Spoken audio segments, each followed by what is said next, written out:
తిరుమల కొండ మీద అర్చావతారంగా వేంచేసి ఉన్న శ్రీ వెంకటేశ్వర స్వామి వారికి ప్రతిరోజు కూడా కొలువు అంటే ఆస్థానోత్సవం అనేది జరుగుతుందన్నమాట.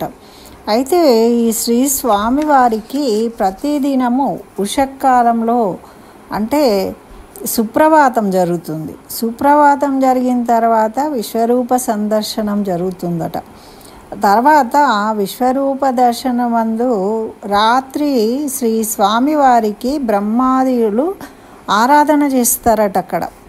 అప్పుడు వాళ్ళు తీర్థ స్వీకారం చేస్తారు. మిగిలి ఉంటుంది కదా బ్రహ్మాది దేవతలు అక్కడ పూజించి వెళ్ళిన తీర్థంను ఈ విశ్వరూప దర్శనానికి ఎవరైతే వస్తారో వాళ్ళందరికీ భక్తులకు వినియోగిస్తారు ఆ తీర్థాన్ని.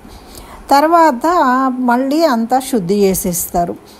అప్పుడు తోమాల సేవ ప్రారంభమవుతుంది. తోమాల సేవలో ఏం చేస్తారంటే దివ్య ప్రబంధ పారాయణం చేస్తారు, చతుర్వేద పారాయణం జరుగుతుంది. పరిపూర్ణంగా ఆ స్వామివారిని పుష్పమాలికలతోని అలంకరిస్తారు. అదేవిధంగా కొలువు శ్రీనివాసమూర్తి అని ఉంటుంది ఉత్సవ విగ్రహం కదా, దానికి ఈ ఆరాధన అంతా జరుగుతుందన్నమాట.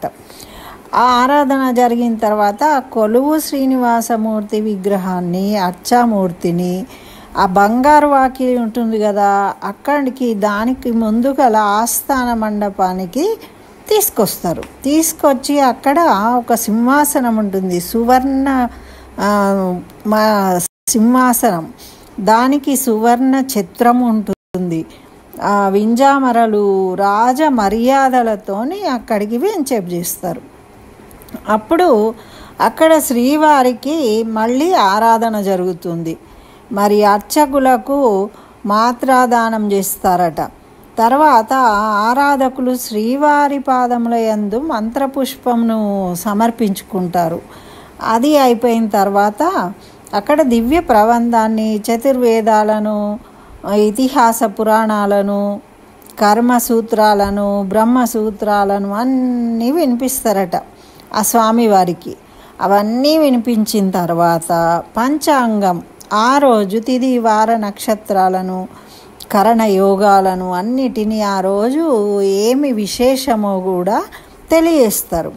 చేసిన తర్వాత ఏంటి ఇక్కడ విశేషము అంటే ఆ స్వామివారికి ఆ రోజు ముందు రోజు వచ్చిన ఆదాయం నాణాలతో సహా లెక్కలు, ఎన్ని నాణాలు ఎన్ని వచ్చాయి, ఎంత బంగారం వచ్చింది, ఎన్ని రూపాయలు వచ్చాయి అన్నీ కూడా వివరంగా విన్నవించుకుంటారట.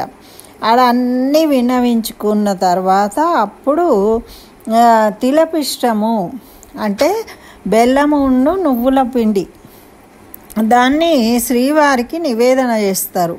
మళ్ళీ నివేదన అయిపోయిన తర్వాత హారతి ఇస్తారు. ఇచ్చిన తర్వాత అప్పుడు జియంగార్లకు, అధికారులకు మర్యాదలు జరిగి వాళ్ళ గోష్ఠికి ప్రసాదాన్ని వినియోగిస్తారు అన్నమాట. ఆ వినియోగం అయిపోయిన తర్వాత మళ్ళీ స్వామివారిని కొలువు జాలించి రాజమర్యాదలతోని మళ్ళీ గర్భాలయంలోకి తీసుకువెళ్ళడం జరుగుతుంది.